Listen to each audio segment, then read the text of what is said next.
guys, let's talk about blueprint.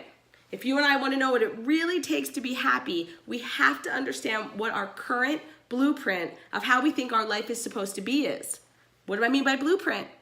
We all have a story in our head about how life is supposed to be. Some people's story could be something like you work really hard in school, you become really great, you're a really nice and good person, then you grow up and you take care of yourself, you're independent, you find that ideal person, you fall in love, you have this beautiful white picket fence, you have 3 awesome, beautiful, cool children, and you live happily ever after. Someone else's story could be, you work really hard in school, you excel in college, you go to work for a huge corporation, you move up through the ranks, you then become the president or the chairman, and you are well respected and well honored throughout your life. Those are some old stories. Now, obviously the stories we hear today of what people's lives are supposed to be are completely different, right? They're totally diverse. We no longer have these little archetypes. But one archetype that I'm finding that still seems to remain is, in order for you to feel really special or really enough, many people believe that they have to achieve this huge amount, this enormous amount.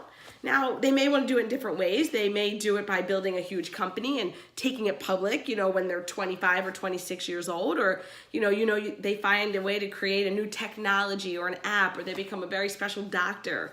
And we live in a culture that teaches people that you're not enough unless you do something really special and unique and different. And we define special and unique in very interesting ways. Like, to me, a school teacher is not special and unique.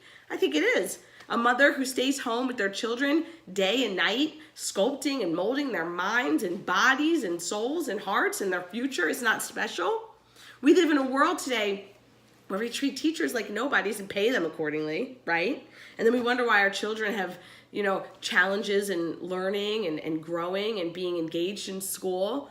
We go and spend thousands and thousands of dollars on an item like a brand new Mac computer. When you look overall, what do we invest in a teacher? It's so small. Oftentimes we leave it up to them to pay all out of their own income for resources to help our children. But we live in a society where many people look down and say, "You're just a housewife? Oh, you're just a mom."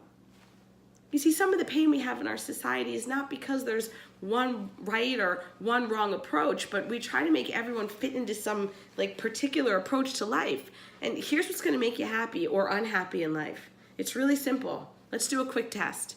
If you're in a situation right now where you look at your life and you know that there's an area in your life that you feel pretty good about, pretty solid about, even if you're not happy with your finances, maybe you feel close to your kids, or if you're not close to your kids, maybe you don't even have kids. I don't have my own kids, right? Maybe you feel really good about your career, and if you're doing not so good in your career, maybe you've got a really good body, that you're really proud of, and that, you trimmed down or you toned up and you feel good. You really shaped yourself muscularly or the way that you look. If that's not happening, maybe you have a really great connection to God or spirit, or you've grown close to your mother or father or your family, whatever. Almost everyone has an area in their life that they feel really good about right now. And if they're honest, if they're fair to themselves, they'll find it. So what's an area in your life that you feel really good about? Let me know. Now ask yourself, just write it and let me know. Whenever you're happy with an area in your life, it's because right now, listen, your current life experience, your life conditions, the conditions of your life in that area match or equal to your blueprint, your story, your belief about how life should be in that area. So this woman said to me the other day, "I'm really happy with my body because it's not perfect." Her blueprint was, "I don't need to be perfect."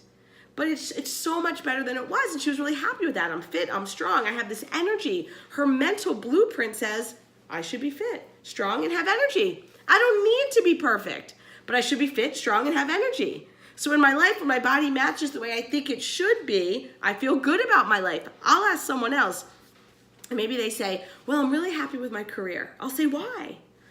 Well, they'll say, "Tone, I'm doing really a lot better than I thought. I'm ahead of the schedule of where I hoped I would be at this stage in my life. I'm working at this level in this company, and I have these skills and this ability, and it's even better than I thought it would be." Now, once again, listen, this person is happy with this area in their life, their current life condition in that area of their career, because it's even better than they expected it to be, better than their blueprint, better than their belief or how it should be. If it's really better, you tend to be over the moon. It comes down to your story and your limited beliefs.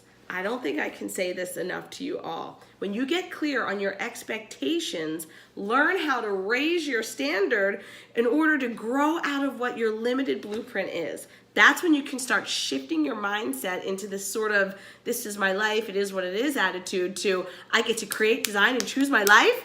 Let's go for it. Awesome. That, my friend, is how you can be happy every day.